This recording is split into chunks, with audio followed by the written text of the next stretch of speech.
Good morning, you guys, and happy Saturday. It is Amanda and Barron with Kickin Cancer Cares on KSLM Radio, 104.3 FM and 1220 AM. Our sponsor for this first half is Oddmo's Pizza. Absolutely amazing pizza, fresh ingredients, and they have so much more than pizza. They've got salads and pastas, and their wings are phenomenal, and all the different sauces that they have. And now they're partnering with other businesses in town to bring us some hot sauces and desserts. Yes, everything. And I'm on their website, which is oddmos.com, and it looks like their Canby location is actually hiring. So I just wanted to kind of shout that out.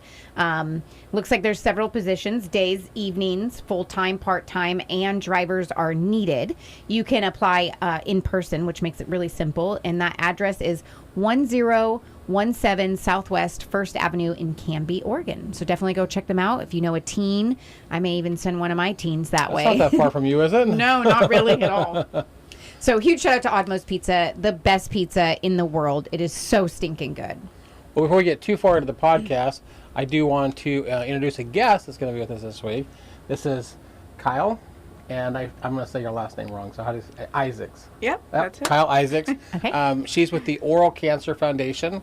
Came from Corvallis to share some stuff with us, and so Awesome. we're going to get into some of a kind of a different cancer, I think, than people have used to talking about. Yeah. And a really great event that they have coming up. So that's kind of our point of conversation. Perfect. I love it. But last week was just you and me. Yes. And we kind of did a little recap of what Kickin Cancer is and how it started and how the Go teams work, how Pathways works, kind of the direction that we're going in the future. Yeah. It was kind of fun to just kind of relive that whole thing last week. It was, to dive into the roots of Kickin Cancer and what you guys stand for. And, of course, my favorite part is always the educational piece. I love just educating people to do better and be better, whether you have cancer or not, to help you prevent it or to help kick it, however you see it fit. Yeah. Well, and that's what a lot of this is today with the oral cancer is, just a new cancer that may not think about. Yeah. But some education on that one as well. Perfect. So, I'm excited to dive in. Yeah. Well, the other thing we've been doing is we've got this magazine we've been going through. We're getting towards the end of it, but we got a new one, Wheat Berries. Wheat berries. Yeah. I don't know if Are I'm you familiar familiar, with wheat in all berries? honesty. No, I'm intrigued, though. Okay. Despite the name, they are not berries, Dang it. but rather the kernels of wheat. Okay. Getting your fill of this and other whole grains sets you up for a whole health of advantages, from lower risk of type 2 diabetes and heart disease to better digestive health. Okay. So really just eating the actual grain of the wheat. Yeah. So yeah, they're not really truly berries, but wheat berries are the brand, germ, and endosperm of the whole wheat kernel. Okay. And I think that's then. key in if you're going to eat bread too, to eat that whole grain bread. That's going to be a Yes. whole lot more valuable for you. Mm-hmm. Agreed. I just want to give one more update on the concert that's coming up in a month. Oh, yes. Jesse G's coming out for a concert, a benefit concert for us, and there's a link online. There is a Facebook events that are floating around. If you'd like to come and listen to her at that concert, it's going to be a wonderful, wonderful concert. One of the fun things we're going to do is we're going to encourage people when they buy their tickets to come wearing the color of the cancer that's affected their lives. I'm wearing black for skin cancer. We're going to get into a way where she's wearing maroon. But each cancer is a color. We wanted to see the sea of colors. Okay. I love that so much. Yeah. Perfect. And if you guys want information on it, don't hesitate to email me, amanda@kslm.news. Well, this is not a normal, this is not a more talked about cancer. It's oral cancer. And I'm going to give Kyle a chance to try to give some details on this. So when you say oral cancer, are we talking about the throat? Are we talking about the jaws, the teeth? What part of the oral are we talking about here? It's actually, there's oral cancer and there's oropharyngeal cancer. So oral cancer is more in the front of the mouth, and oropharyngeal is in the throat area, including like the tonsils, all the structures, the uvula, the tonsils, the base of the tongue, because the tongue is like an iceberg. We only see a small portion of it. Right. And there's a part way in the back that we can't see. Larynx, the larynx is not considered oral cancer, but they are both part of what's called head and neck cancers. Okay. Yeah. I don't know. Does that make sense? Yeah. Yeah, Okay. it does. Yeah. And there's a gentleman that lives not too far from me. And a few years ago, he went in to have his teeth checked because he had this section where he just kept having what he thought was cavities, and they were just popping out of his teeth. And he went in and he had this whole section of his jaw that was affected by cancer. Oh, wow. And so his was head and neck cancer as well. But Okay. he had to go and literally reconstruct that section of his face. Oh, geez. From the cancer. Yeah. So what's the average age for someone who's going to get diagnosed with oral cancer, Kyle? Well, of course, the older you are, the more likely the higher incidence. But what we're seeing is more and more younger people, and they think a big part of that is HPV related oral cancers, which tend to be more in the throat area. And so, and then there's 25% of the people who have no risk factors, which is crazy. But I am hearing and learning from more and more people who are younger, who are diagnosed with oral cancer. And everybody I talk to who's been diagnosed, they say, I've never heard of this before. This hasn't been on my radar, because it doesn't get the same amount of money or exposure as a lot of other cancers. Which is really interesting. I just want to share so I don't forget. But death from oral cancer is higher than death from cervical cancer. Whoa. And also testicular cancer, laryngeal cancer, Hodgkin's lymphoma. Wow. Do you think the death rate is higher because it's not detected as quickly? It's not as easy to see it? My guess would be that it's because it's diagnosed generally late stage. And not necessarily that you can't see it, but because a lot of providers are not doing a thorough and annual oral cancer screening or head and neck screening, whatever you want to call it. Okay. And that's a huge reason why I'm doing what I'm doing, is because if we can change that, we can change the outcomes. Right. Right. So this would be a good time to talk about what exactly do you do with the Oral Cancer Foundation? Yeah.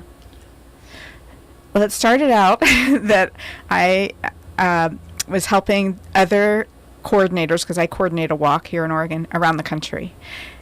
Now I also answer the phone for the Oral Cancer Foundation, and I do their podcast, which is called Oral Cancer Answers. Okay. So check it out, because I've interviewed some really cool people.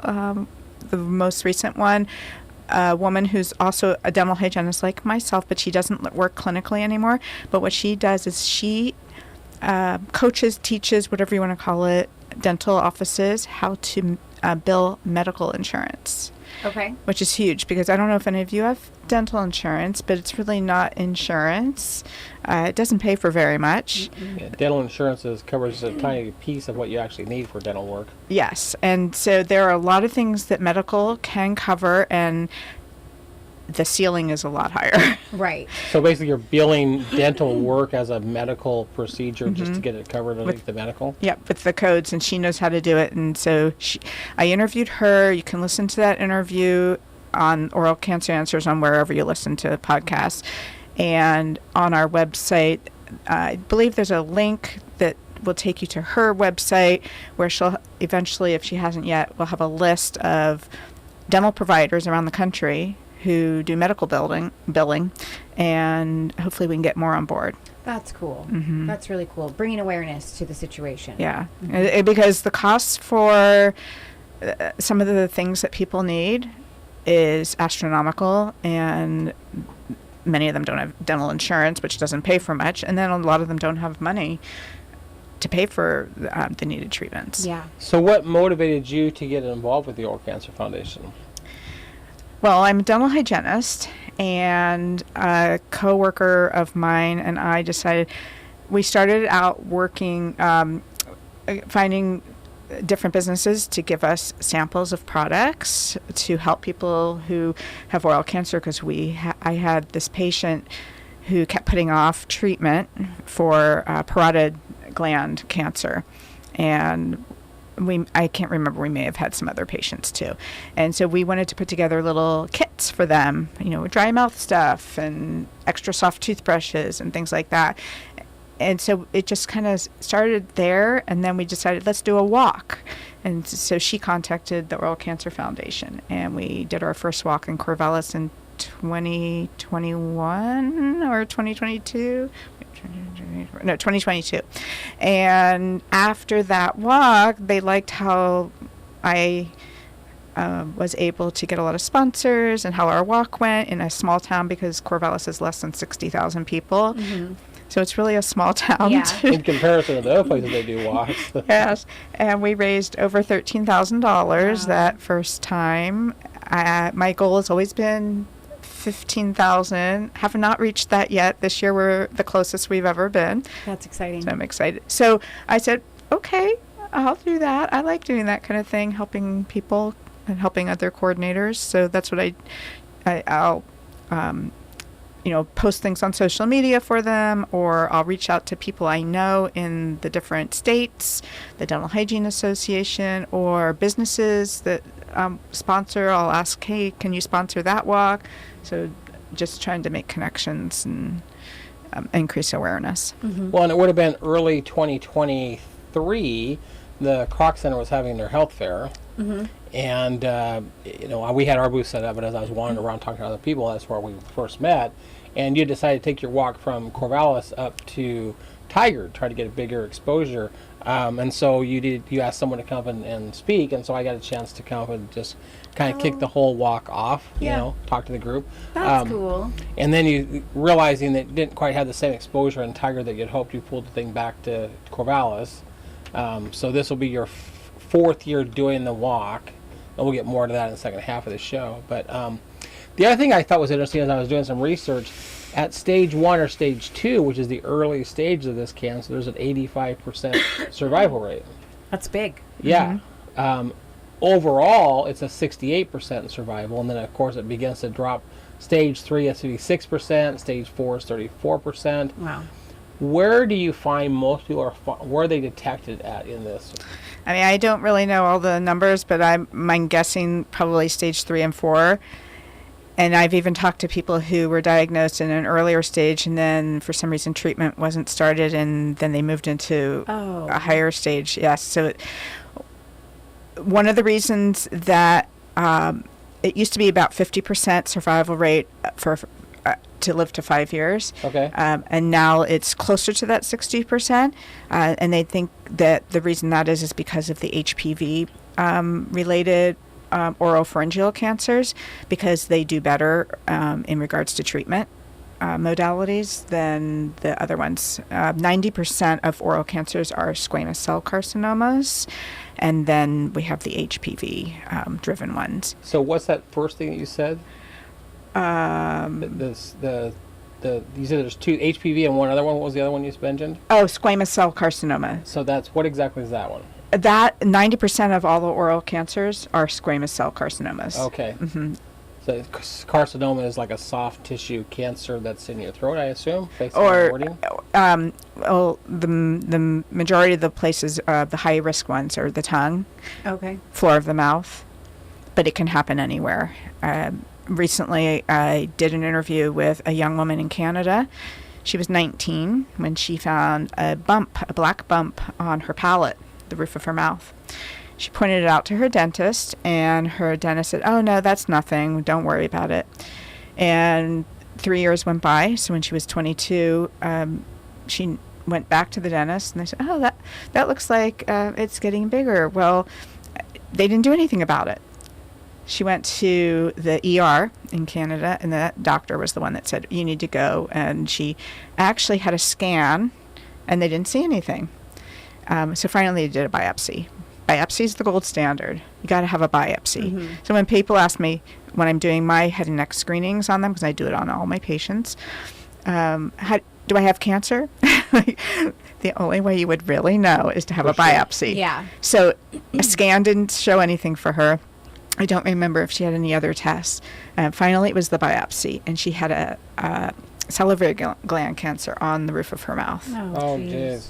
So I always say, you have to retrain your provider if they're not doing it. And if they're not doing it and they refuse to, then go somewhere else. Yeah, you have to be your own advocate a lot of the times. Mm-hmm. Do you think most of the dentists just aren't trained to look for that kind of stuff? So you get the training in school. The appointments, especially when I think about like dental hygiene appointments, they have a limited time for a lot of things to do. Right. And so sometimes what happens is something has to give. And so people do maybe a quick look, or they just get out of practice and then they don't feel comfortable. I'm not really sure. I mean, it doesn't take that much. It doesn't take that much time to do a good screening. Another person I interviewed, Dr. Sahar Mirfarsi out of Southern California, she teaches at Western Dental School. She's an oral medicine doctor, and I interviewed her. She developed a grant from Delta Dental to pay for people's biopsies. Oh, okay. That's cool. Which is huge because especially if you're working with the low-income population and they don't have dental insurance, or their dental insurance won't pay for a biopsy, a lot of times they won't go. So she developed that, and something called, I think it was like biopsies save lives. It only takes 90 seconds. Right. Okay. Right. It's a couple of minutes to do a screening. And so in my mind, it's one of the most important parts of the visit when I do it, that why get rid of something that only takes a couple minutes? Right.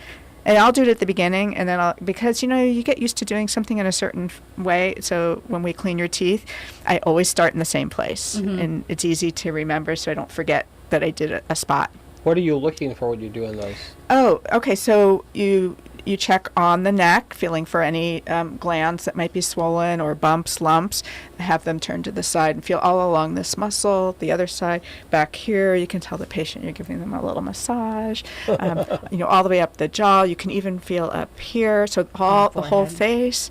So you're feeling for lumps and bumps in this area and along the jaw as well? Yep.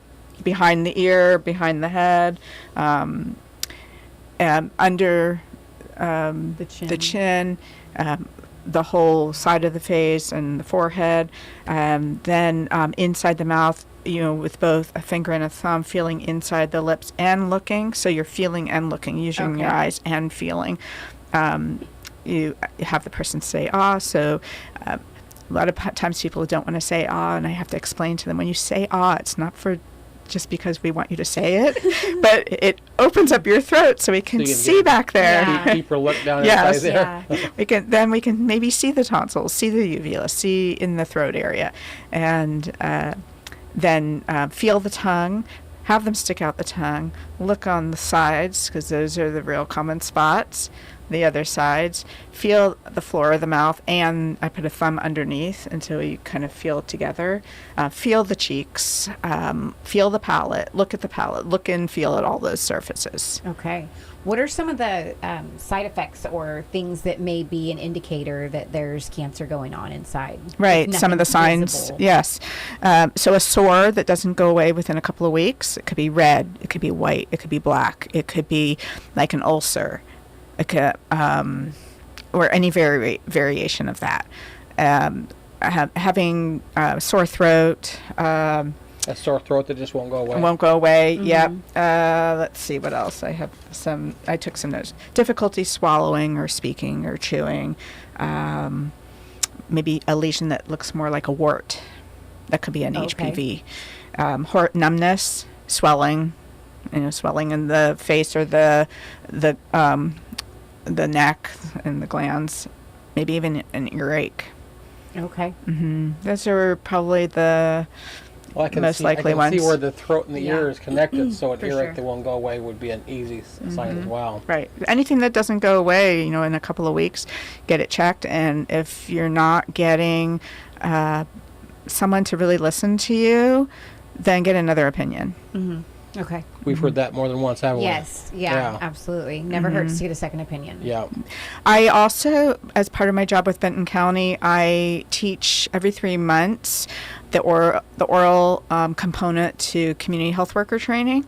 And the person who runs that, she's when I first started with her, she was probably like 27 or something, 28. Anyway, only one part of that is about oral cancer. It's about all oral health. And so I'm teaching it, and she goes off later at some point to her dentist, and the dentist doesn't do an oral cancer screening. And she said, "Are you going to do that oral cancer screening?" And the dentist says, "Oh, no, you don't need that." And she said, "Yes, I do." And she came back and told me that, and I said, "You need to find another dentist." Yes, immediately. Especially Yeah. when she tried advocating for herself and the dentist still turned her down. Exactly. Well, if you're asking any provider, whether it be your doctor or your dentist or whatever, Right. will you check for XYZ, and they don't want to check for it, I would question why. Yeah, Why are that's- you opposed to checking for that item? Yeah. Right. So part of the Oral Cancer Foundation is to bring awareness to the public and professionals, but to the public, because we want them to ask for the screenings. And like where we started off today, a lot of people don't know about oral cancer, Yeah. or they've never heard of it. And so it's kind of hard to ask for something if you're not aware of it. Right. And so that's part of the reason that I'm doing what I'm doing with the Oral Cancer Foundation, is to help bring that awareness to the importance of doing these screenings, and so we can end late stage diagnosis, Yeah. because the outcomes are not good. Do you find more of your work is actually also dealing with dentists and trying to get them to buy into the screenings? I don't ever really directly work with dentists in like educating them. It just has to do with, social media and at the walks, and a lot of times it's the hygienist that's more on board. Right. I can see where they would be the ones that would be seeing this kind of information more than the dentists themselves. Right. Now, I work with two dentists who are great at doing screenings, and I always say 4 eyes are better than 2. So if we both do it, and for some reason one of us misses and the other one sees something, that's going to be even the best scenario. And I have heard, some providers say, "Oh, well, the dentist does it," or, "Oh, well, the hygienist does it, so I don't need to." But And then it gets lost and nobody does yeah, it. exactly. Everyone's thinking the other guy's going to do it. No one does it. Right, No one right. does it. Yeah. But yeah, early diagnosis, the outcomes are going to be better. And any kind of cancer, it's no fun, and no, treatments and everything. But when it comes to oral cancer, the treatments are really cruel. The treatments are cruel? Cruel. It's horrible. I mean, it kills your salivary glands. You can get often and will get mucositis. So the lining of your mouth is going to be inflamed, infected, and sore. Oftentimes you can't eat and drink. It can be very disfiguring. So what's the typical protocol for oral cancer? Do they go in and try to cut it out, or? I don't know as much about what the treatments are, but it's either there's surgery and radiation are the common ones. Well, I can see where both of those would be disfiguring. Yeah. Yeah. Yeah, and then just some people will have. I know someone who was that like stage 2 when he was diagnosed, and then it went to like stage 3 or 4, and then got a recurrence and ended up having to lose part of his jaw, and then they took a bone from his tibia to reconstruct his jaw. He's doing really good now. The recurrence rate is really high. It's about 20 times when you are diagnosed with oral cancer of having a recurrence. Wow. If you go past the 5-year mark, I believe it's less likely, but in the first at least 5 years, your risk is that high of recurrence. That's a lot of That is. high risk of a recurrence. Yeah. Okay.